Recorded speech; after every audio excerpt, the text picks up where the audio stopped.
Sir, आनंदी वास्तूची तुमची परिभाषा सांगा. सकारात्मकता, इतरांबद्दल चांगली भावना आणि आहे त्या परिस्थितीत आनंदी राहणे, हीच वास्तू आनंदी.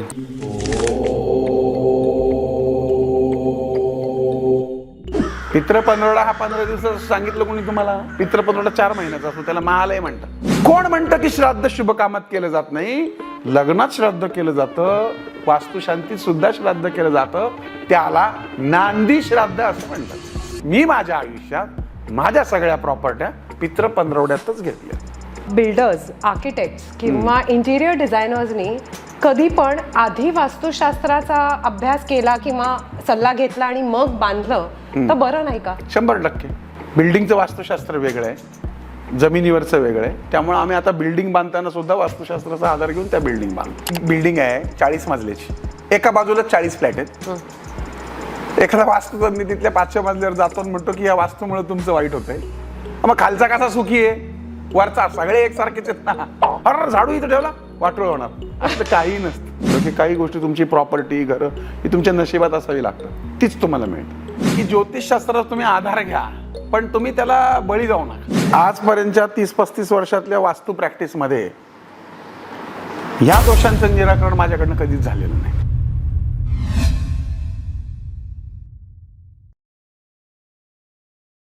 सोलसमवेत सारेकाच्या 24 एपिसोड्सच्या इनक्रेडिबल जर्नीमध्ये माझी साथ देणाऱ्या प्रत्येक व्ह्यूअर, फॅन, टीम मेंबर आणि सोलसमला लाभलेल्या एक से बढ़कर एक दिग्गज स्पीकर्सना माझा मनापासून धन्यवाद. आज पुन्हा एकदा आपल्याशी संवाद साधण्यामागचं कारण सुद्धा खासच आहे. ऑन हाय पब्लिक डिमांड आपल्या सगळ्यांच्या आग्रहाखातर पुन्हा एकदा घेऊन येत आहोत आपल्या सर्वांचे लाडके आनंद पिंपळकर सर आणि त्यांच्याबरोबर वास्तू आणि संस्कृतीच्या अजून न झालेल्या अनसीन अनहर्ड गप्पा. What makes this episode all the more special and soulful is our title sponsors बुट्टे पाटील प्रॉपर्टीज पुणे. बुट्टे पाटील प्रॉपर्टीज, बस नाम ही काफी है. 35 वर्षांची त्यांची लेगेसी बघता एक गोष्ट नक्की, ते फक्त वास्तू नाही तर एक जिव्हाळ्याचा अविस्मरणीय अनुभव देतात. मग ते घर असो वा office. Middle class to premium, आपण जेव्हा आपल्या आयुष्याची पुंजी वास्तू घेण्यात लावतो तेव्हा they make sure that as a return gift ते घराच्या चाव्यांबरोबर आयुष्यभर पुरून उरेल एवढं सुख, समाधान आणि समृद्धी सुद्धा देतात.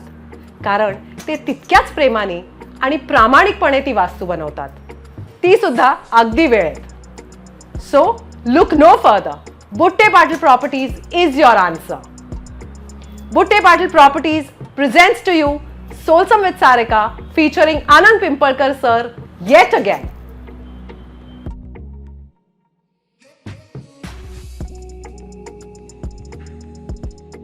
घर असावे घरासारखे, नको तर नुसत्या भिंती. इथे असावा प्रेम जिव्हाळा, नको तर नुसती नाती. विमल लिमयेंची ही रचना सांगते, मन असो वा घर हे किती मोठं आहे त्याहीपेक्षा त्यात किती आपलेपणा आहे हे जास्त महत्त्वाचं.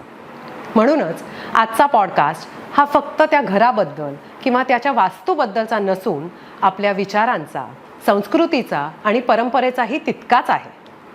वास्तुशास्त्राचा अमिताभ बच्चन, ज्याने पडद्यावर आणि त्याहीपेक्षा पडद्यामागे अनेक तगड्या भूमिका गाजवल्या, ज्येष्ठ वास्तुतज्ञ, ज्योतिर्विद, सर्वे सर्वा ऑफ आनंदी वास्तू, एक कट्टर हिंदुत्ववादी, बहुआयामी, रोकटोक अशी बहारदार personality, a friend, philosopher and guide to all of us, माननीय श्री आनंद पिंपळकर सर. ओम साईराम. ओम साईराम. सर, नुकताच पितृ पंधरवडा संपला. हे अगदी माझा बेसिक आणि कदाचित अगदी आपण म्हणतो ना इमॅच्युअर प्रश्न असेल, पण तरीही मला तो विचारायचा आहे. पितृ पंधरवडा म्हटलं की आपल्याकडे 15 दिवस शुभ कार्य सुरू करत नाहीत, इतकं की काही बोललं सुद्धा जात नाही. गैरसमज होय सगळे. नाही, पण माझं असं म्हणणं आहे की आपले पितर आपलं वाईट करतीलच कसं, म्हणजे पितृदोषापेक्षा जास्ती आपला विश्वास पितरांच्या पुण्याईवर का नाही? हाच तर गैरसमज आहे ना. मग धर्मशास्त्रामध्ये चुकीच्या लोकांनी पसरवलेल्या गोष्टी आहेत ना या. पितृ पंधरवडा हा 15 दिवसाचं सांगितलं कोणी तुम्हाला? पितृ पंधरवडा 4 महिन्याचा असतो, त्याला महालय म्हणतात. अच्छा. 4 महिन्याचा असतो. त्यातले 15 दिवस फक्त ठराविक पितरांचे मानले गेलेले, की ज्याच्यामध्ये तुम्ही 4 महिने न करता तुम्ही ते 15 दिवस करा. बर. आता 15 दिवसात शुभकामं किंवा इतर कामं का करू नका, तर तुमचं लक्ष केंद्रित नाही व्हायला पाहिजे. आता माझे वडील, माझ्या आई, माझ्यासाठी जो त्याग केला आहे, ते नुकतेच वारलेच समजा, आणि त्या पितृ पंधरवड्यात मी त्यांचं श्राद्ध करतोय, वर्ष श्राद्ध करतोय. पण त्या दरम्यान मी माझ्या घरात लग्न काढलं तर मला तो मूड असेल का हो? मला त्यांची आठवण येईल, मग मला रडू येईल, मला जेवताना रडू येईल, मला ते कार्यात म्हणजे शुभ कार्य करताना माझा जो मूड आहे तो निगेटिव्ह असणार आहे ना. म्हणून नका करू. अच्छा. कोण म्हणतं की श्राद्ध शुभ कामात केलं जात नाही? लग्नात श्राद्ध केलं जातं, वास्तुशांतीत सुद्धा श्राद्ध केलं जातं. त्याला नांदी श्राद्ध असं म्हणतात. नांदी श्राद्ध केल्यानंतरच देवांचं पूजन होतं. नांदी श्राद्ध म्हणजे लिटरली श्राद्ध केलं जातं, पण ते आनंदी श्राद्ध असतं. पित्र वाईट करतच नाही. खरंय. हे कोणीतरी घुसवलंय याच्यात की अर असं नका. मी माझ्या आयुष्यात माझ्या सगळ्या प्रॉपर्ट्या पित्र पंधरवड्यातच घेतल्या. बरं झालं तुमच्याच तोंडून ऐकायला. आणि वारंवार माझ्या चॅनलवरती मी हे सांगतो. आता ते का घ्यायच्या नाही पूर्वी? कारण पूर्वी गाव छोटं असायचं, नाती गोती जवळ असायची. एका गावामध्ये समजा आता आमचं गाव हे पठाऱ्यांचं, तर इथे सगळे पठारे असायचे. मग एक पठाऱ्याचं वारलं तर ह्याचा चुलत चुलत चुलत चुलत त्याचा मामा काका कनेक्टेड. मग त्या घरात पित्र असले की सगळे तिथं. मग ते गाव छोटं, नाती जवळ जवळची. आता काय राहिलंय बोंबलं? काहीच नाही. आता सख्यात कुठतरी लांब मरून पडलं तरी इथं कळत नाही लवकर. शेजारच्या फ्लॅटमध्ये राहून कळत नाही. काळ बदलला ना, तर विचार बदललेत आता. बरोबर आहे. त्यामुळे पितृपंधरवडा भीती आहे लोकांना. म्हणजे आणि तसंच पितरांचं वाहन त्या कावळ्याला बिचारायला त्याच्या शिवण्यावरती खरंच माणसाचा मुक्ती अवलंबून आहे. त्याच्यावरती माझे ना दशपिंड आणि कावळ्याचं रहस्य हा पुस्तक आहे. याच्यावरती एक वेगळे 10 एपिसोड करावे लागतात. अगदी याच्यामध्ये तथ्य आहे, ओके, धर्मशास्त्रीय तथ्य आहे. आणि आपल्या धर्मात जसा कावळा आहे तसं ख्रिश्चनिटीमध्ये पण आहे, इस्लामीमध्ये त्याला शबे रात म्हणतात. प्रत्येक धर्मामध्ये पितरांना अन्न देण्याची पद्धत आहे. पण आपल्याकडची अन्न देण्याची पद्धती प्रगल्भ आहे. म्हणजे तुम्ही जर बघाल तर कावळा हा अत्यंत दीर्घायू आहे. आणि कावळा जर बघाल तुम्ही तर सृष्टीचं संतुलन करतो. तर तो काय खातो बघा, तो ते वड पिंपळाची हे खातो. आणि काही झाड हे त्याच्या विष्ठेतनं चुकवतात. कळलं? मग जर त्याला त्या दरम्यान हा जो पिरियड आहे पितृ पंधरवड्याचा, त्याला पुष्ट अन्न मिळालं पाहिजे, चांगलं अन्न खायला मिळालं पाहिजे. तिथे इथे तिथे ते जनावर मारत फिरत होतो. तर त्याला जर छान तेला तुपाचं तूप बीप घातलेलं मिळालं तर त्याची वीण पुढे चांगली होती.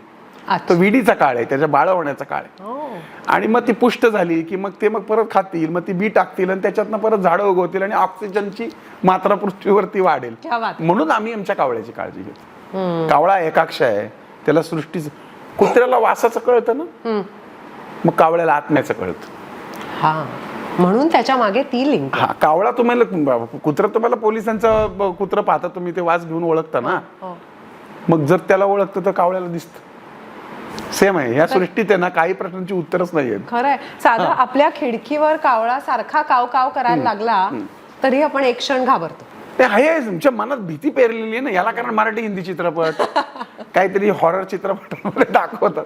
कावळ्यासारखं तुम्हाला माहिती का, जेवढं प्रेम समाजाबद्दल कावळ्याला असतं त्यांच्या समाजाबद्दल, तेवढं माणसाला पण नाही. कावळ्याचं एक पिल्लू खाली पडू द्या, ती कावळीन त्याची आई नसली तरी कुठली तरी भलती कावळीन त्याचं संरक्षण करते. भलता कावळा त्याचं संरक्षण करतो. कुटुंब वत्सलता हा कावळ्याचा नियम आहे. कावळा हा दीर्घायुषी, कावळा हा एकाक्ष, कावळ्याची नजर फार शार्प असते. कावळा हा घाण साफ करतो सगळी जगातली. कावळा हा सृष्टीतला फार महत्वाचा घटक आहे. त्यामुळे मगाशी म्हटलात तसं प्रत्येक जीवाला मग कोळ्यापासून माळ्यापर्यंत आणि मुंगीपासून तुम्ही मच्छरपर्यंत. मच्छर संपले तरी दुनियाचा प्रॉब्लेम होईल. हा सोपं नाहीये. कुठल्याही गोष्टीचं निर्मूलन नाही, देवानी निर्माण योग्यसाठीच केलेलं आहे.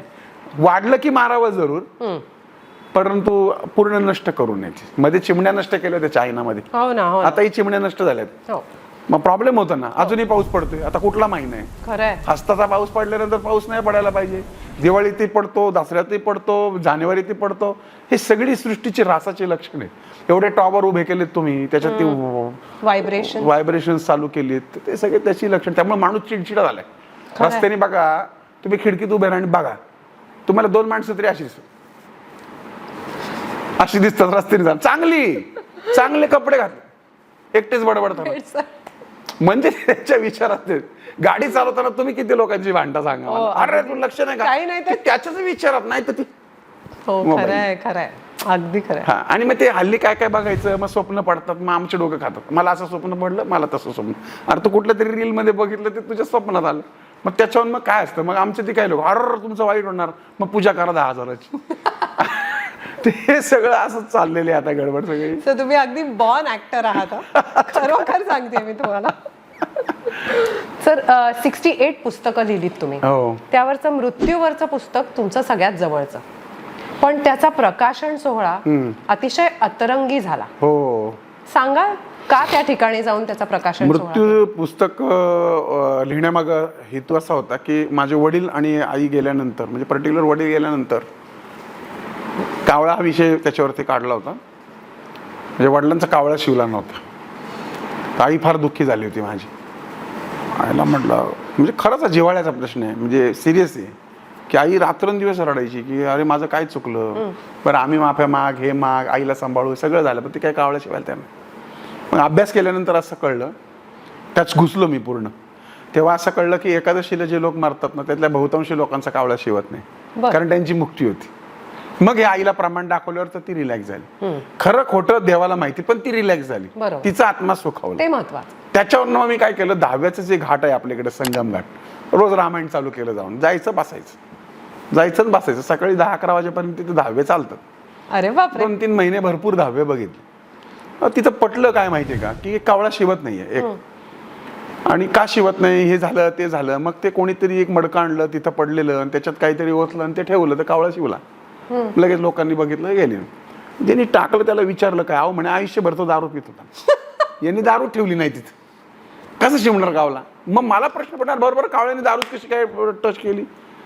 अशा खूप गोष्टी मी पाहिल्यात की ज्या नाही या सत्यतेला कुठेतरी जातात. आणि हे आहे सत्य आहे, याच्या मागं 100% सत्य. लोक आमची वेडी नव्हती पूर्वज, पण आता काळ बदलला ना, तसं सगळं बदलायला लागलं. आता मी परवा एक रील बघितला, त्याच्यात एक माणसाने कावळा पाळलाय आणि 10व्याला ते टच करण्यासाठी 1000 रुपये घेत होतो. धन्य आहे म्हणलं. आता काय जग कुठं चाललंय आणि काय. पित्र पंधरवड्यात त्या कावळ्याचा धंदा केला त्यांनी पाळून. आता काय अर्थ आहे का याला. असंच सगळं घुसत जातं काय काय काय काय. आणि मग ते काय आपण म्हणतो इंग्लिशमध्ये म्हणतात तसं, it comes to bite in your ass. बरोबर आहे. आता असंच सगळा प्रकार आहे. विना तोडफोड वास्तुदोष निवारण यामध्ये तुमची ख्याती आहे. बरोबर आहे. तुम्ही नेहमी म्हणता निसर्ग निसर्गाला बॅलन्स करतो. होय. म्हणजे नेमकं काय. आता जसं मी तुम्हाला मगाशी सांगितलं का नाही, दिशांमध्येच वास्तुशास्त्र आहे. आता आग्नेयाला अग्नी आहे, पण तुमचं बेडरूम आहे किंवा बाथरूम आहे, याचा अर्थ तिथं अग्नी पाहिजे. बरोबर. तुम्ही तिथं अग्नी तत्व निर्माण करा, एखादा बल्ब लावा किंवा अग्नी तत्वाशी संबंधित वस्तू लावा, एखादं लाल रंगाचं पेंटिंग, झालं बॅलन्स. ओके. किंवा शोपीस लावला, शोपीस लावा. नैऋत्य कोपरा जड सांगितलंय, तुम्ही तिथे लोखंड लोहचुंबक ठेवा, झालं. वायव्याला तुम्ही एखादा झेंडा ठेवा. निसर्ग निसर्गाला बॅलन्स करतो. मला सांगा, सर्दी झाली, तुम्ही कितीही पटका आपटा काही करा, ती 5 दिवस राहतेच. गोळी घेऊनही काही फरक पडत नाही. आपल्याला समाधान असतं, इंजेक्शन मारलं बरं वाटतं, ते काय बरं बेरं वाटत नसतं, आपल्या मनाचं समाधान असतं. म्हणजेच निसर्ग तुमचा निसर्गाला, तुमचाच आजार तुमचा. आता एवढा कोविड आला, झालं, निसर्गाने बरोबर ते अडॉप्ट केलं, विषय संपला. साधं घरात तुम्ही पेस्ट कंट्रोल केलं ना, तर पेस्ट कंट्रोलला म्हणतो 4 वेळा करायला लागेल. का तर म्हणतात ती झुरळं पहिल्यांदा मरतात, पण काही झुरळांना सवय लागते त्याची, ती मरत नाहीत म्हणतो, त्याला दुसरं परत औषध द्यावं लागतं. म्हणजे माणूस निसर्ग हा अडॉप्ट करत जातो. त्याच्यावर काळ बदलेल ना, तसं वातावरण पण आपण अडॉप्ट करत जातो. म्हणून बघा, आम्हाला मोबाईल कळायला वेळ लागला, पण तुमचे आमचे नातवंड असे जन्माला आलेले ते मोबाईल सर्फिंग करू शकतात. काळ बदलला, माणसं बदलली, सगळंच बदललं. त्यानुसार वास्तुशास्त्र ज्योतिषशास्त्र पण बदलते. म्हणजे आता आम्हाला विचारतो फ्रीज कुठे ठेवायचा. आता ते काय विश्वकर्माने थोडी लिहिलं फ्रीज कुठे ठेवायचं. आता विश्वकर्माला थोडी माहिती होतं फ्रीज जन्माला येणार. त्यानं फक्त सांगितलं की थंड वस्तू कुठं असाय. आता फ्रीज मध्ये थंड पण आहे, मागची बाजू गरम पण आहे. मग तिथं आमच्यासारख्या आधुनिक विश्वकर्म्याने त्याचे शोध लावले की नाही, हे इथं ठेवलं पाहिजे, कारण याचं तत्व इथं काम करेल. मग कोणी काही सांगायला लागलं. मग आमच्याकडे अरे झाडू इथं ठेवला, वाटोळ होणार. असलं काही नसतं, असलं काही नसतं. इतका बाऊ केला तर आम्ही नेहमी म्हणतो, बारीक बघितलं तर स्त्रीला पण मिशा दिसतं, एक अशी म्हणे. तर एवढं बारीक बघितलं वास्तुशास्त्रात तर तुम्हाला सांगतो, खाणं पिणं जगणं राहणं अवघड होईल. जनरल ठोकताळे पहा, वास्तुशास्त्राप्रमाणे चुकीचं असलं म्हणजे तुमचं वाटोळता अजिबात नाहीये. ते तुमच्या वातावरणात तुमच्यावर परिणाम होऊन तुमची प्रवृत्ती बदल. चिडचिड करायला काय तुम्हाला बंद करून ठेवलं एका रूम मध्ये, तर 2-3 तासाने तुम्ही चिडचिड चालू कराल. तुम्हाला उपाशी ठेवलं तर चिडचिड कराल. तुम्हाला घाणेरडे कपडे दिले तर चिडचिड करा, तुमच्या भोवती घाणेरडा वास सोडला, एखादा उंदीर मारून टाकला, तुमची मनोप्रवृत्ती बदलायला खूप गोष्टी असतात. निगेटिव्हिटी काय अशी थोडी, निसर्गच निगेटिव्हिटी निर्माण करतो, निसर्गच पॉझिटिव्हिटी. जर मेलेला उंदीर मेला तर 10 दिवसांनी तो नष्ट पण होतोच ना, पण 10 दिवस सहन करावं लागतं. ते सहन करायला लागू नये म्हणून तो उंदीर टाकावं लागतं किंवा उदबत्ती लावायला लागते. तशाच पद्धतीने वास्तुशास्त्राची निगेटिव्हिटी आपोआप संपते. पण तुम्हाला घाई असेल तर तुम्ही हे उपाय करून संपू शकता. सिंपल. बिल्डर्स, आर्किटेक्ट्स किंवा इंटिरियर डिझायनर्सनी कधी पण आधी वास्तुशास्त्राचा अभ्यास केला किंवा सल्ला घेतला आणि मग बांधलं तर बरं नाही का? 100% बरोबर आहे. आता बिल्डर सुद्धा आमचा सल्ला घेतात ना. आता आम्ही दुबईमध्ये पण आमचं काम चालू केलंय. दुबईमध्ये पण आम्ही बुर्ज खलिफा सारख्या ठिकाणी ऑफिस सुरू केलंय. तिथे सुद्धा आता बघितलं आम्ही, तिथं आपली लोक खूप आहेत, म्हणजे इंडियन्स खूप आहेत, पाकिस्तानी आहेत तिथे. तर आपली लोक तर काही तिथल्या बिल्डरकडनं घरच घेत नाहीत, कारण ती वास्तुशास्त्राप्रमाणे बांधत नाहीत ना ते. मग आता आम्ही तिथे सुद्धा काही बिल्डर्सच्या मदतीनं घेऊन आम्ही तिथे बिल्डिंगमध्ये कामं चालू केली आहेत. बिल्डिंगचं वास्तुशास्त्र वेगळं आहे, जमिनीवरचं वेगळं आहे. त्यामुळे आम्ही आता बिल्डिंग बांधताना सुद्धा वास्तुशास्त्राचा आधार घेऊन त्या बिल्डिंग बांधतो. आणि त्याला प्रमाण आहे. प्रासादिक वास्तुशास्त्र पूर्वी होती, शनिवारवाडा 7 मजली होता, म्हणजे प्रासादिक म्हणतात त्याला, प्रासाद असं ते नियम लावून आताच्या आधुनिक काळाला आपण ते जोडलेत ना. ओके सर, पण मला जर समजा घर घ्यायचं असेल किंवा घरातल्या कर्त्या माणसाची पत्रिका बघून ते पर्टिक्युलर घर त्यांनी घ्यावं की नाही असं तुम्ही? तोच तर विषय आहे की बघायला गेलं तर खूप बारीक आहे, पाळायला गेलं तर खूप आहे. पण ज्यावेळेस तुम्ही जमिनीवर घर बांधता तेव्हा ती पद पाहणं, त्या माणसाची रास, त्याला अनुकूल दिशा, हे गरजेचं आहे. पण फ्लॅट घेत असेल तर हे पाहायची काही गरज नाही. आणि फ्लॅट मध्ये अगदी कुठला मजला आहे, घराचा नंबर फार भाऊ केले हो. ते तुम्हाला सांगू का, न्यूमरोलॉजी मुळात आपलं शास्त्र नाही. हे ते कुठेतरी किरो कडून किंवा कुठून तरी ते आले, चाइल्डियन वगैरे. नाही असं नाहीये, ते पण शास्त्रच आहे. ग्रहांच्या ठोकताळ्याच्या ऐवजी त्यांनी नंबरचा ठोकताळा मांडला. पण एवढं मी तुम्हाला म्हटलं ना, बारीक बघितलं तर जगू शकणार नाही. खरंय. आणि काही, मला असं नेहमी म्हणतो की काही गोष्टी, तुमची प्रॉपर्टी, घरं, ही तुमच्या नशिबात असावी लागतं, तीच तुम्हाला मिळते. म्हणजे आम्ही एखादं ठरवलं की नाही 6वा मजलाच घ्यायचं, तर तुमच्या नशिबात 5वाच मजला येतो. तो बिल्डर म्हणतो नाही ते विकलं गेले नेमकं. थोडक्यात काय की आहारी न जाता कुठल्याच ज्या जगात जन्माला आल्यापासून मरेपर्यंत कुठल्याच गोष्टीला आहारी जाऊ नये, परंतु सगळ्याचा आधार जरूर घ्या. अगदी. म्हणजे आहारी गेल्याचं एक उत्तम उदाहरण म्हणजे मायकल जॅक्सन. स्वतःला सुंदर दिसण्याच्या आहारी गेला, पदरात काय पडलं? खरंय. सत्तेच्या आहारी जातात लोक, पदरात काय पडतं? सौंदर्याच्या आहारी जातात लोक, पदरात काय पडतं? तर प्रत्येक गोष्टी ठराविक ठिकाणी, ठराविक गोष्टींचा आनंद त्या वेळेत, त्या काळात घ्यावा, विषय संपवा. सगळ्यात गंभीर वास्तुदोष कुठला, म्हणजे अशा वास्तूत धजू नये माणसाने, असं एखादं उदाहरण? निसर्गता काही गोष्टी या खूप महत्त्वपूर्ण असतात की ज्याला आजपर्यंत मी असंख्य अनुभव घेतले. त्याच्यामध्ये नैऋत्य कोपरा जो असतो, ज्याला साऊथ वेस्ट म्हणतो आपण, त्या कोपऱ्यात अंडरग्राऊंड असलेल्या टाक्या, पाण्याच्या, सेफ्टी टँक, शोषखड्डे किंवा खड्डे हे प्रचंड त्रासदायक असतात. बहुतांशी कॅन्सर्स तिथं होतात लोकांना, हा अनुभव आहे. ईशान्य कोपऱ्यामध्ये संडासची टाकी हा अत्यंत मोठा दोष आहे. आणि उत्तर आणि दक्षिणेकडे तोंड करून जे स्वयंपाक होतात ते अत्यंत दोषपूर्ण आहे. म्हणजे आजपर्यंतच्या 30-35 वर्षातल्या वास्तू प्रॅक्टिसमध्ये ह्या दोषांचं निराकरण माझ्याकडनं कधीच झालेलं नाही. अच्छा. आणि म्हणून मला असं वाटतं की याला उत्तर नाही, याला तुम्ही तसं करूच नका. एवढं जरी माहिती झालं ना, बस हे मेजर आहे, हे मेजर आहे. अगदी. आता फ्लॅटला हा नियम लागू पडतो. बर. पण फ्लॅटच्या बाबतीत काय होतं की एक फ्लॅटवरती जर समजा 40 लोक राहत आहेत, तर त्या टाकीचा इफेक्ट 40 लोकांना विभागून जातो. सो डायल्यूट होतो. आणि त्याच्यातही एखाद्या व्यक्तीला ती एनर्जी मिसमॅच होणारी असेल तर त्याला पटकन होतो.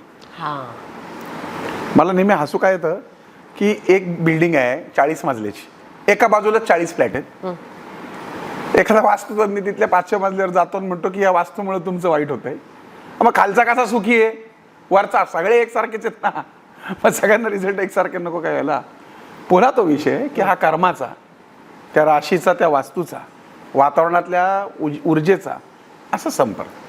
आता एखादा माणूस इथं शिंकला, फार माझ्या तोंडावर शिंकला तरी मला काही होत नाही, पण एखादा असा असतो त्या चौकात शिंकला तरी त्याला इकडे लागण होते. हे अगदी कॉमन उदाहरण दिलं. याला काय म्हणतो? इम्युनिटी. जशी शरीराची इम्युनिटी असते ना, तशी स्पिरिच्युअल इम्युनिटी पण असते. अरे वेल सेड. मग स्पिरिच्युअल इम्युनिटी कमी असली की नजर लागते, मग जादू टोणा अंगारे धुपारीचे तुम्ही म्हणता ते होतात. पण प्रत्यक्षात या गोष्टी नसतात. या गोष्टी आपलं मन घडवतं. सो मन घट्ट ठेवा, मन पॉझिटिव्ह ठेवा आणि पॉवरफुल ठेवा की असलं काय होत.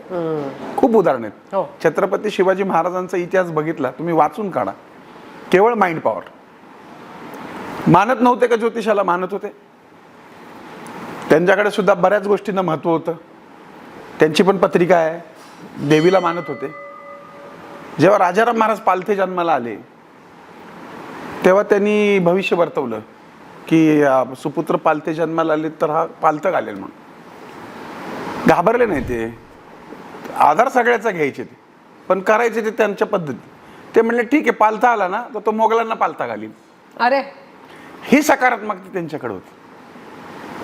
मुहूर्त मानले नाहीत असं नाही, त्यांनी प्रत्येक गोष्ट अमावस्येला केली. तार्किक लोक काय म्हणतात की अमावस्येला अंधार असतो. मी तसं म्हणत नाही.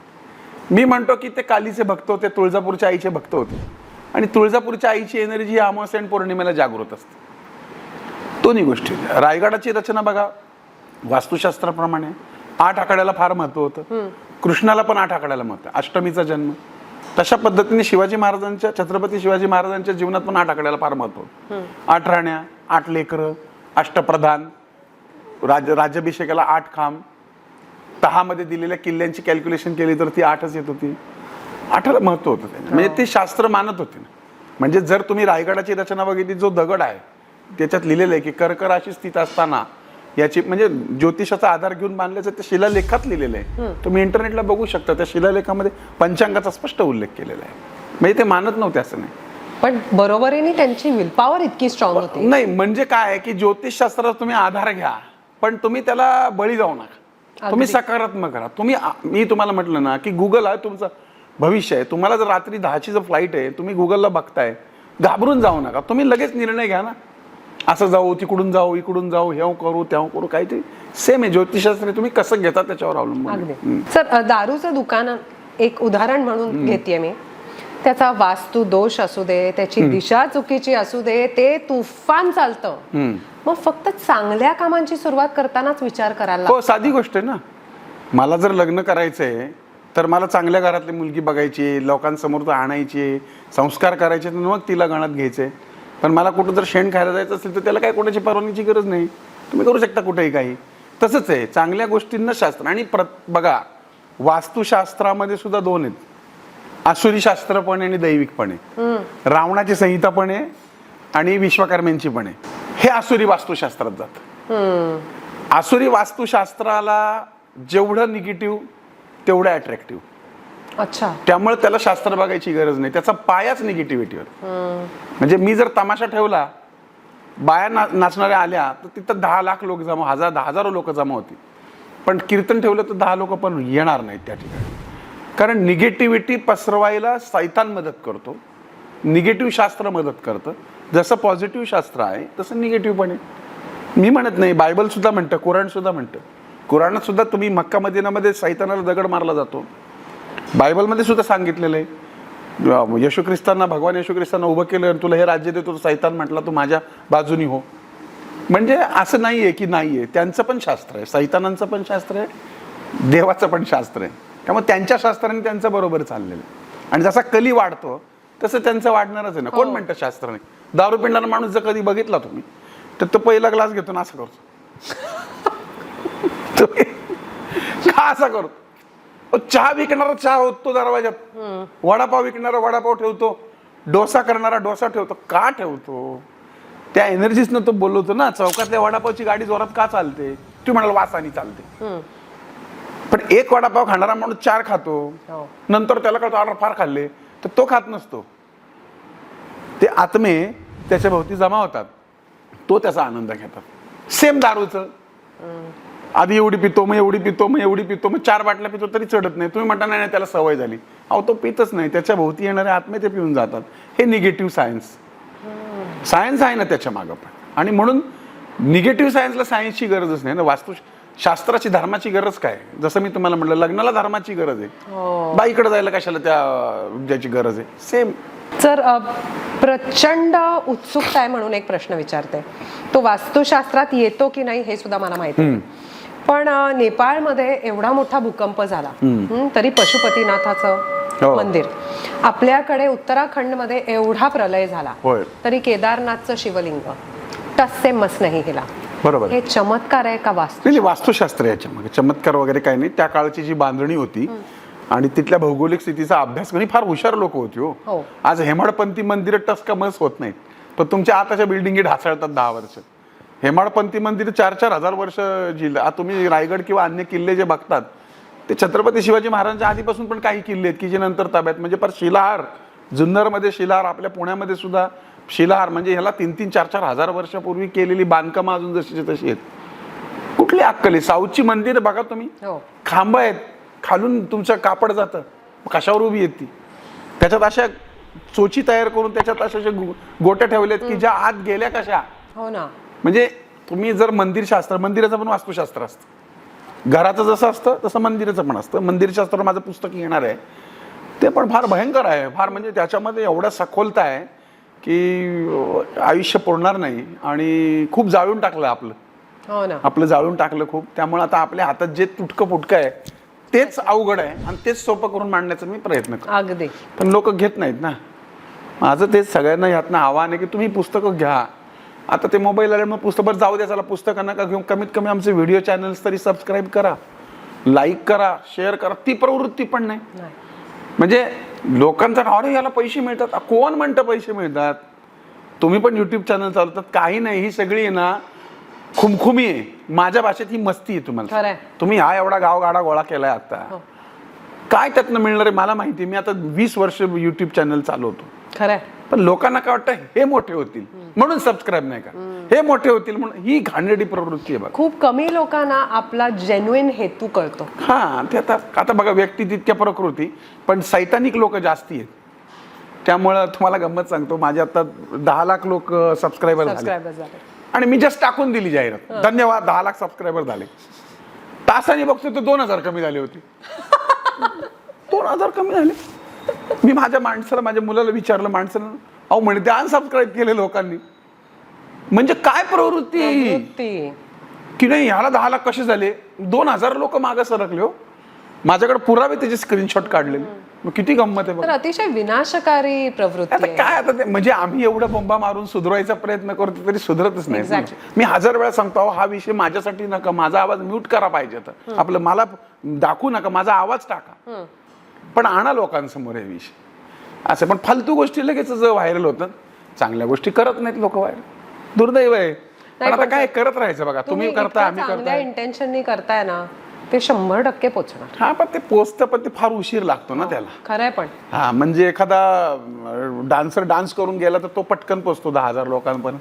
आम्हाला पोचायला फार वेळ लागतो, तुम्हाला आम्हाला पोचायला वेळ लागतो. तर आपलं काम अवघड आहे. असंच हे पूर्वापार आहे. हा, देवांना यज्ञात कायम अडचणी येतात, तसंच हा यज्ञ आहे, त्याच्यात अडचणी येणार आपल्याला, चालायचं. अगदी. म्हणून तर आहे ना, स्वातंत्र्य संग्रामामध्ये प्रत्येक जण भगतसिंग झाला नाही ना, फार थोडे झाले. काय काही कोटी जनतेत ठराविक लोकच बळी गेलेली आहेत ना. पण त्याच्यामुळे इतिहास घडला ना. खरं. पण आता कसं झालंय, त्याला मुझे भी लगता है कि घर घर में भगत सिंह पैदा हो, लेकिन मेरे घर में नहीं, बाजू वाले के. असं सगळं आहे. सर, समाजात आपण बघतोय श्रद्धेपेक्षा जास्ती भीतीपोटी देवकार्य होतं. म्हणजे एस्पेशली कुलाचार, नवग्रह, या सगळ्या पूजा. सो एक अगदी साधा प्रश्न, देवाला प्रसन्न करण्याचा अगदी सरळ, सोपा आणि नेमका उपाय. नीतिमत्ता साफ ठेवा, हाच देवाला. देव म्हणजे निसर्ग. सिंपल. तुम्हाला बाबळीचं बी देतो, आंब्याची कोय देतो, पेरा काय उगवेल? हाच निसर्ग आहे आणि हीच उपासना आहे. 4 तास एखाद्या दगडावरती देव समजून पाणी होतणं आणि एखाद्या तहानलेल्या कुत्र्याला पाणी पाजणं, काही गरज नाही ते दगडावर पाणी घालायची. हेच आहे ते. तुम्हाला ते पाणी घालण्यामागे गणितच ते सांगितलेलं. श्रावणामध्ये दूध ओततो आपण. एखादा शाणा काय म्हणतो, नाही नाही नाही, ते दूध गरीबाला पाजा ना, सेपरेट पाजा. ते होतात, त्याला पण कारण आहे ना. श्रावणामध्ये त्या गाया ज्या असतात, म्हशी असतात, ते नवीन उगवलेलं गवत खातात. त्याच्यामध्ये विषारी गवत पण असतं आणि शरीरामध्ये श्रावण काळामध्ये वाताचं प्रमाण फार वाढतं. आणि दूध पिलं की वात वाढतो, म्हणून ते दूध खूप प्यायचं नाही. पूर्वी दूध दुभतं खूप होतं, मग ते रस्त्यावर टाकून देण्यापेक्षा ते देवाच्या नावाखाली त्या विसर्जित करायचं. हे ते गणित आहे. आता पिशवीत ना असे तोडतात आणि ते देवावर होतात. अरे बापरे. मी तर असे बघितलेत की दूध नाही म्हणून घरामध्ये ती दुधाची पावडर हलवली आणि ती शंकराच्या पिंडीवर वाहिली. काय होते, चालतं की म्हणजे पंचामृतात. आता ही सगळी गणित आहेत, म्हणजे निसर्गाशी कनेक्टेड आहे ना. म्हणूनच श्रावणात दूध होतं. एरवी कुठं दूध होतायला सांगतात, श्रावणातच होतायला सांगतात असं. सर, तुकाराम महाराज म्हणतात की नामस्मरणाने आपल्या जीवनात येणारं संकट 12 वाटांनी पळून जातं. मग देवधर्म, यज्ञकांड याची गरज कितपत? नाही, हे ऑरखली बरं का, ह्या सगळ्या गोष्टी आपापल्या परीने श्रेष्ठ आहेत. ओके. जेवण म्हणजे नुसतीच भाकरी नाही, भाकरी बरोबर भाजी आहे. सगळं असलं तरी मीठ महत्वाचं आहे, सगळं असलं तरी तिखटही महत्वाचं आहे. पण महत्वाचं आहे म्हणून मुठभर मीठ घालतो का आपण? तसंच नामस्मरण, ध्यानधारणा हे प्रत्येक वेगवेगळ्या पद्धती आहेत. पण या सगळ्याचा बेस ताट आहे, ते म्हणजे आपला देह आणि आपली जिव्हा, की जी त्याचा स्वाद घेणार आहे. तशीच आपली रोजची बोलण्याची जिव्हा, वागण्याची प्रवृत्ती, यातच ती चव तुमच्या जीवनात सामावली जाणार. नामस्मरणाचे फायदे होतात ना, पण तुम्ही एक नामस्मरण करता, अगं ते बघ दूध उतू गेलं, अगं बघ त्या पोरांनी शिकेले, इकडं तुमचं चालू आहे नामस्मरण. नाम घेताना नामाशी तल्लीन होणं, आरती करताना आर्ततेने करणं, त्याला कनेक्ट झालं तरच ते अर्थ असेल. नुसतं तुम्ही माळा घेऊन जर इकडे तमाशा बघताय तर काय अर्थ आहे का त्याला? मग ध्यानधारणा, मग ध्यानधारणेत सुद्धा तुम्ही डोक्यात घेताय आणि वेगळे विचार आणताय तर उपयोग नाही. थोडक्यात काय, नीतिमत्तेबरोबरच कुठेतरी एकाग्र होणं म्हणजे संकटातून बाहेर पडणं. तुम्ही जे काम करताय आता, तुम्ही एकाग्र होऊन करताय ना, तुमची ध्यानच लागले. आता ही पोरं जे आता शूट करतायत यांनी त्याच्यावरती ध्यानच लावले, ते त्यांच्या कामामध्ये मग्न झाले. ही देवपूजाच आहे ना त्यांची, त्यांना दिलेलं काम इमानदारीत पार पाडतात. देवपूजा आहे, हीच देवपूजा आहे. कामाप्रती आदरभाव हीच देवपूजा. खूपच सुंदर. हा, हिंदू धर्मात वास्तू शांत करणे गरजेचं का आहे? आता बघा, तुम्हाला मी सांगतो, आपल्या धर्मामध्ये प्रत्येक गोष्टीची रचना ही आयुर्वेदाशी आणि कृतज्ञतेशी संबंधित आहे. ओके. वास्तुशांती करताना आम्ही काय मंत्र म्हणतो की ही फरशी, हे फर्निचर, हे लाकूड, हे करताना असंख्य झाडं तोडली असतील, इथं आम्ही काही उकरलं असेल, त्यात जीव मेले असतील, त्या सर्व जीवांना माफी मागून त्यांचं श्राद्ध आम्ही करतो. अच्छा. त्यांना खाऊ घालतो, त्यांच्या प्रती आदर व्यक्त करतो, म्हणजे वास्तुशांती. अच्छा. वास्तू शांत करतो ही मनीची भावना आहे की हा आता माझी वास्तू शांत झाली. का तर मी त्या पक्षाचं घर तोडलं होतं आणि माझं घर बांधलंय, हा लाकूड मला त्यामुळे मिळालंय, कुठेतरी पक्षी माझा गेला येतो, तर त्याच्या प्रती आदरभाव, ही वास्तुशांतीची संकल्पना आहे. आणि वास्तुशांती जशी आपल्या धर्मात करतात तशी प्रत्येक धर्मात केली जाते त्यांच्या त्यांच्या पद्धतीत. ओके. त्यामुळे वास्तुशांती ही करायलाच पाहिजे. आणि ऑराकलिंग होतो वास्तूचं कर्मकांड असतं त्याच्यामध्ये. आता काही कर्मकांड ही बलुतेदारी पद्धत चालावी म्हणून केलेलं आहे. शांती केली तर ब्राह्मणाचं चालतं, चौरंग मांडला सुताराचं चालतं, वस्त्रदान केलं शिंप्याचं चालतं, धान्यदान केलं शेतकऱ्याचं चालतं, अगदी तांब्याने काशाराचं चालतं. काय सगळं म्हणजे धर्माची मांडणीच आहे ना. बरोबर. आता तुम्ही साधी सत्यनारायणाच्या पूजेतल्या 5 कथा बघितल्या, तुम्हाला थोतांड वाटतात. थोतांड वाटणारे मूर्ख आहेत. नीट कथांचा अभ्यास करा. शौनक आणि पुष्कळ ब्राह्मण नैमिष नावाच्या अरण्यात एकत्र बसले असतात. त्यांनी सूत नावाच्या पुराणिकाला प्रश्न केला की कोणत्या व्रताने किंवा तपाने मानवाच्या इच्छा पूर्ण होतात. मग त्यांनी हे सांगितलं, म्हणजे आपल्या पूर्वजांनी हे सांगितलं. मग त्याच्यामध्ये त्यांनी साधुवाणी घेतला. वाणी म्हणजे का, तो वाणी गोड बोलते, पण तो साधुवाणी खोटं बोलतो. तो देवाला दिलेला शब्द पाळत नाही. मग जो माणूस देवाला दिलेला शब्द पाळत नाही तो माणसाला दिलेला पाळणार नाही, आणि मग त्याच्यावर संकट येईल. हे गणित आहे. शेवटच्या अध्यायात अंगध्वज नावाचा राजा प्रजेची काळजी घेणारा जंगलात गेला, जंगलात देवाची पूजा केली, प्रसाद घेतला नाही त्यांनी म्हणून त्याच्यावर कोप झाला. म्हणजे जी मुलं पूजा करत होती ती गुराखायची, त्यांच्याकडे थोडी ते पूजेचं साहित्य होतं, तिथं दगडच होती, त्या दगडाला तिथलंच पाणी ते वाहत होते. त्यात हे सांगितलं की तुम्ही राजा असा नाही तर कोणी असा, परमेश्वराची पूजा कोणी करो त्याच्या दारात तुम्ही जा, तिथं तुम्ही तादात्म्य पाहतो. तुम्ही राजा नाही तो रंक नाही. एकीची भावना. मोळी विकी आहे, मोळी बाहेर ठेवतो, ब्राह्मणाच्या घरात येतो. पूर्वी ब्राह्मणाच्या घरामध्ये प्रवेश नव्हते, जातीभेद होते, तर तिथं ब्राह्मणाला शिकवलंय की जातीभेद करू नको, त्या मोळी विक्याला आत घे, त्याला तीर्थप्रसाद दे. साधुवाण्याला मुलगी होती, मुलगा का नाही झाला, मुलीला मारून टाकायचे ना, अजूनही मारतात. मग त्याच्यात तेच सांगितलंय ना की मुलगी झाली, मग जावई झाला, मग खोटं बोलला. हे रूपक आहेत हो याच्यामध्ये. हे कधी कळायची माणसं. आम्ही फक्त थोतांड म्हणून बघतो त्याच्याकडे.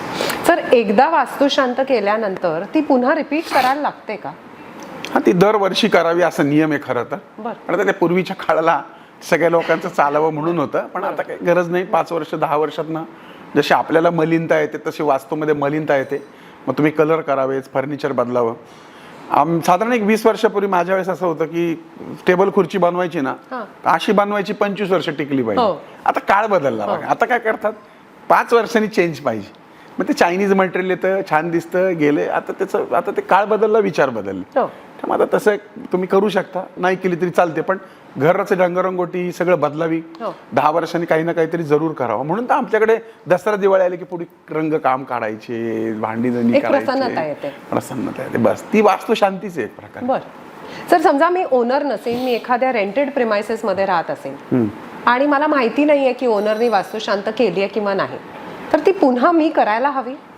तुम्ही घराचे मालक नाही तर तुम्हाला काय करण्याचा अधिकार नाही. त्यासाठी तुम्हाला गृहप्रवेश सांगितलाय तुमच्या पुरता, गणेश पूजन सांगितले, ते करू शकता. परंतु वास्तू भाड्याने देता वास्तू शांती ही खरं तर घरमालकांनी करावी. कारण त्याचा कळत न कळत परिणाम त्या भाडेकऱ्यावर होऊ शकतो. आणि त्या बदल्यात तो भाडं घेतो ना, मग त्या बदल्यात ते निगेटिव्हिटी येऊ शकते की त्याच्याकडं. नाही, असं कसं करावी त्यांनी.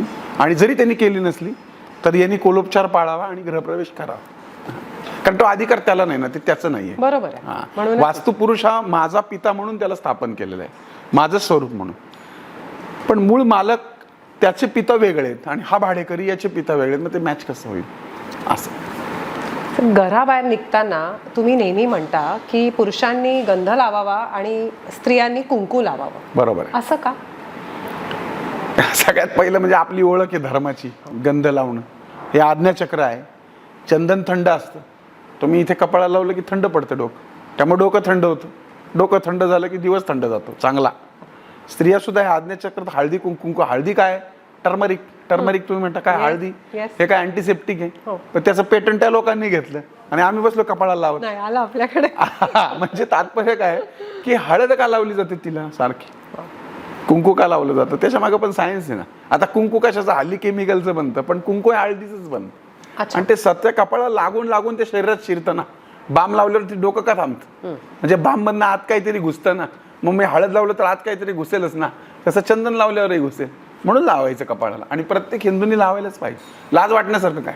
मुसलमान मंडळी जर टोप्या घालतात, दाड्या ठेवतात, ख्रिश्चन मंडळी दर रविवारी जर तिथे प्रार्थनेला जातात, प्रत्येक जण आपापलं पाळतो, मग तुम्हाला काय धाड भरली? करा ना, काय फरक पडतो? काय नॉर्मल गंध लावा, अगदी माझ्यासारखं लावू नका. माझं जरा जास्ती गरम राहतं म्हणून मी मोठं लावतो, कारण लोकांचं ऐकावं लागतं ना मला. सर, घराबाहेर निघताना कुठल्याही महत्वाच्या कामासाठी एस्पेशली असं म्हणतात की घरात मुलगी असेल तर तिच्या डोक्यावरती हात ठेवून मग निघावं. नसेल तर काय करायचं? असं नाही बघा, मुलगी असं नाही, थोडक्यात घरातल्या स्त्रीची परवानगी घेऊन निघावं. I was coming there. हां, मग ती पत्नी असेल, मुलगी असेल, बहीण असेल. मला सांगा की सगळ्यात जास्ती तुमच्यावरती प्रेम करणारं कोण असतं? तर आई असते. वडील पण असतात, पण वडील वेगळा विषय आहे. वडील कर्तव्यपूर्ती करतो, पण 9 महिने तिने सांभाळून तुमच्या शरीराचा एक भाग तो असतो. तसं ती स्त्री ही क्षणभराची माता असली तरी अनंतकालची माता असते, क्षणभराची पत्नी असते. प्रत्येक स्त्रीमध्ये लक्ष्मीचं रूप आहे, तिच्यामध्ये माया आहे, वात्सल्य आहे. परमेश्वराने तिच्याकडे खूप साऱ्या शक्ती दिलेल्या आहेत. तिला जननी म्हटलेलं आहे. तिच्याकडे 6 सेन्स पॉवरफुल आहे, तिच्याकडं इंट्युशन्स पॉवरफुल आहेत. म्हणून पुरुषांना जेवढी नसते त्याच्यापेक्षा जास्ती अक्कल बायकांना असते. म्हणजे माझ्याकडे खूप मोठे मंत्री येतात, आले होते. त्या मंत्र्यांची बायको सुद्धा मला म्हटली की आमच्या साहेबांना कळत नाही कसं वागायचं. जो राजकारण करतो म्हणजे काय, तर त्या स्त्रीकडे ती मूर्खपणा नाही करत, ती बरोबर बोलतीये. बरोबर. पुरुषापेक्षा जास्ती नॉलेज हे स्त्रीकडे असतं. म्हणून आम्ही नेहमी यशस्वी पुरुषांना म्हणतो, तुम्हाला सल्ला घ्यायचा तर बायकोचा घ्या. हा माणूस कसा आहे ना, ती तुम्हाला सांगेल. बायका हुशार असतात. एखाद्या स्त्रीचं मूल अमेरिकेमध्ये जर अडचणीत असेल तर ती इकडे तडफडती बघा. अगदी. हे इंट्युशन्स असतात, कारण ती तिच्या पोटातनं तो जन्माला येतो, ती त्याच्या हृदयाला लावते. त्यामुळं कोणची स्त्री, मग बहीण असो, बायको असो, आई असो, कोणी असो, परवानगी घ्यावी, तिला किंमत द्यावी, हा त्याचा अर्थ आहे. तुम्ही घरातल्या बायकोला शिव्या देऊन बाहेर पडले तर कसं काय होणार? कसं काय होणार? इतकं काही अचीव केलंय तुम्ही, एखादा तुमचं असं स्वप्न आहे जे अजूनही साकारायचं राहिलंय? काय झालंय सगळं साकार. आता स्वप्न बघा कधी थांबतच नसतात. कशा असतात? मला असं वाटतं अख्खं जग आनंदी व्हावं, सगळ्यांनी धर्म असं नाही, म्हणजे असं हिंदुत्ववादी आहे मी कट्टर, पण मानवता धर्माचं तर पालन करावं. आणि आपला धर्म मानवता धर्म शिकवतो ना. आणि सगळ्यांनी आनंदी राहावं, कोणी जळू नये हेच वाटतं. पण ते कसं शक्य आहे मला सांग? या जन्मी तरी मला नाही वाटत शक्य. त्याला सतयुगच यावं लागेल जन्माला. पण सर, तुमचा हा वाडा म्हणजे वास्तूचं म्युझियम आहे. ह्याच्यामध्ये ॲक्च्युली माझ्या पत्नीचं खूप मोठं योगदान आहे. तिला जुन्या वाड्याची संस्कृतीमध्ये आम्ही लहानाचे मोठं ती पण झालं, मी पण झालं. आणि प्राचीन वाडे कसे होते, तर प्राचीन वाडे असं नाही म्हणतात, प्राचीन नाही म्हणतात, पण साधारण 200-300 वर्षापूर्वी पेशवे काळातला वाडा कसा असेल, सुबत्ता होती. त्याच्या आधीच्या वाड्यांमध्ये सुबत्ता नव्हती पण भीती होती, म्हणून भिंती जाड असायच्या, खिडक्या छोट्या असायच्या आणि बंदिस्त असायच्या त्या. पण पेशवे काळात तुम्ही बघाल तर तेवढी आक्रमणं झाली नाही, त्यामुळे रॉयल वास्तू होते. त्यामुळं पेशवेकालीन वास्तू कशी असू शकते त्यात राहिल्यावर फील कसा येतो, म्हणून मी वाडा बांधला ॲक्च्युली. आणि ते मिसेसच्या मनात होतं ते जास्त. परंतु असे वाडे बांधताना खूप मेंटेनन्स असतो त्याचा, कारण ते सोपं नसतं ते मेंटेन करणं. पण त्याच्यामध्ये स्वप्न आहे की बाबा एक जो मजला आहे हा पूर्ण 200-300 वर्ष जुना करूयात, त्यात लाईट पण नाही लावायची, अगदी जुन्या पद्धतीचं सगळं चूल बिल मध्ये राहायला करूयात, आणि त्याच्या खालचा जो मजला आहे तिथे आधुनिक करूयात, म्हणजे 200 वर्ष पुढं कसं असेल. तर अशा पद्धतीने ती संकल्पना आहे की खाली माणूस गेला की रोबो येईल, जेवायची गोळी देईल, आंघोळीची गोळी देईल, सगळं मशीनच कामं करतील, तुम्ही फक्त माणसं असाल, असं खालची संकल्पना आहे. वरती अशी संकल्पना आहे की तुम्ही झोपलाय आणि अचानक युद्ध चालू झालं, आवाज यायला लागले, हत्ती ओरडायला लागले, तलवारीचे खणखणाट व्हायला, तर तुमची मानसिक स्थिती काय असेल, असं पण वरती केलं किंवा आपल्याला तो अनुभव यावा आणि पुढच्या पिढीला पण आपण राहायला तिथं संधी देऊ की 300-200 वर्षापूर्वी लोक कशी राहत असतील. मग त्यांनी स्वतः यायचं, ते चूल फुंकायची, स्वतः स्वयंपाक करायचा, एकी ठेवायची, प्रेम ठेवायचं, चालू आहे त्याच्यावरती अजून. आणि ते फ्री ऑफ कॉस्ट करू आपण लोकांसाठी. सर डायरेक्टली इनडायरेक्टली तुम्ही खूप जास्ती काम करताय, खूप जास्ती. ठीक आहे, काय आवडतंय म्हणून करतोय. खरंच म्हणजे बोलता बोलता खूप अजून नवीन गोष्टी कळल्या. हा, मला वेधशाळेची निर्मिती करायची, आधुनिक वेधशाळा, वेध पाठशाळा, ज्याच्यामध्ये लोक शेंडीज कशाला लावायला पाहिजे, टाय सूट घालून नाही करू शकत का, म्हणजे अशा प्रकारच्या मला आधुनिक वेध पाठशाळा तयार करायच्या. ते बघूयात काय होते. आणि आपल्यात सुद्धा काय झालंय की धर्मामध्ये आपल्या खूप सारे वितंडवाद आहे, हा सांबार, तो शिंपी, तो ब्राह्मण, मग वाद लावून द्यायचे, एकीच होत नाही ना, ते एकीचं. पण मग आमच्या संतांनी ते केलं, हरिभक्तपरायण लोकांनी सगळ्या दिंड्या घेऊन गेल्या, सगळ्या जाती धर्माचे संत आहेत ना. मला असं वाटतं की ते कार्य पुढे न्यावं, की आपले लोक सगळे एक व्हावे. याचा अर्थ एकूण लोकांवर हल्ले करावेत असं माझं म्हणणं नाही, पण आपली संस्कृती महान आहे, आपल्याकडे सहिष्णुता आहे, प्रेम आहे, माया आहे, वात्सल्य आहे, उदारता आहे, विज्ञान आहे, सगळं आहे. कुत्र्या मांजऱ्यांच्या काळजी घेतो आम्ही, डुकराला पण वराहाचं रूप मानतो, आम्ही कोळ्याला पण देव मानतो, हे घरात कोळी घर करतो. केवढी उदात्त भावना आहे सांगा मला तुम्ही. म्हणजे असं आहे, आम्ही शीला पण नरक म्हणतो, संडासला पण आम्ही नरक म्हणतो. म्हणजे आम्ही कुठल्याच गोष्टीला वाईट म्हणत नाही. आम्ही काय म्हणतो की आम्ही चांगलं कर्म नाही केली तर आम्ही त्या नरकात जाऊ, म्हणजे आम्ही त्यालाही नाव दिलेलं आहे काहीतरी. फार अवघड आहे, हा धर्म समजणं इतकं सोपं नाहीये. आणि म्हणून आम्ही लोक प्रयत्न करतोय, तुम्ही पण आम्हाला साथ देताय या चॅनलच्या माध्यमात.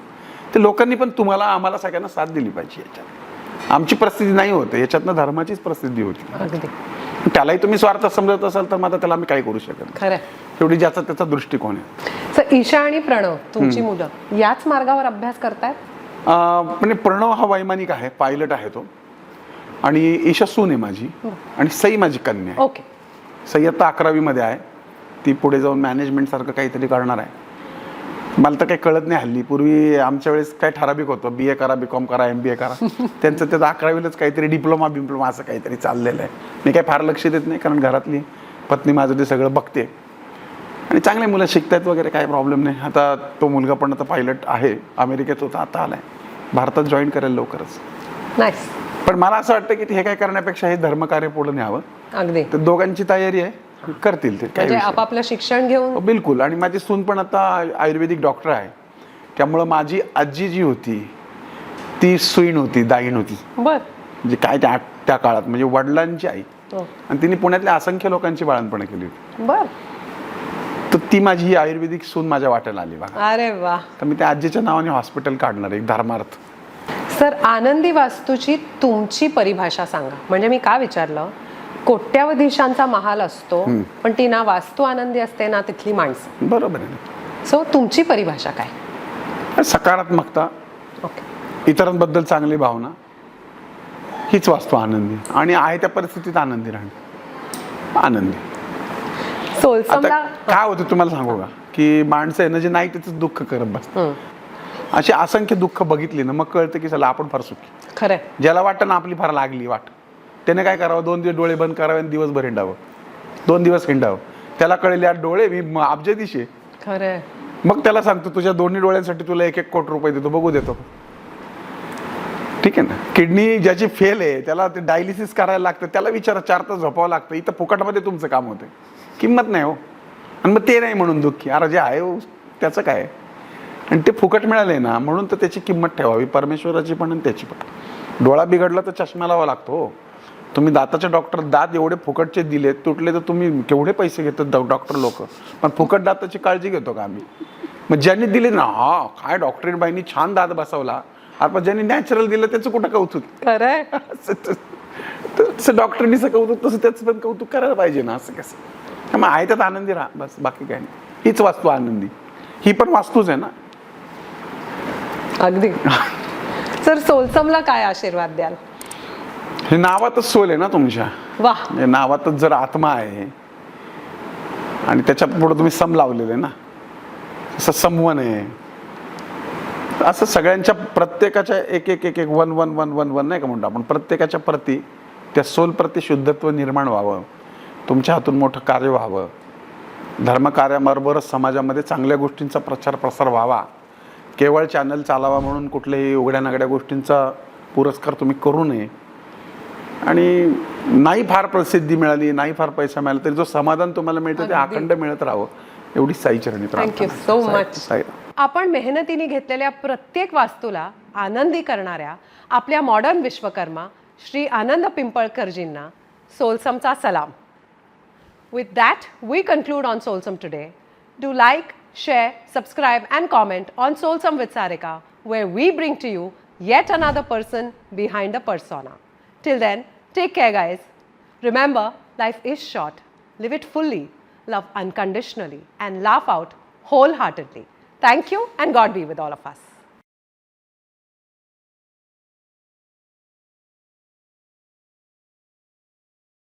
मुळामध्ये जमिनीवरचं वास्तुशास्त्र वेगळं, आकाशातलं म्हणजे अंतरिक्ष तत्वाचं वेगळं, अधोच्या म्हणजे जमिनी खालचं वेगळं, पातालिक वेगळं, देवांचं वेगळं, राक्षसांचं वेगळं, मानवांचं वेगळं, पाश्चिमात्य वेगळं. मुळामध्ये वास्तुशास्त्राचे 37-38 प्रकार आहेत.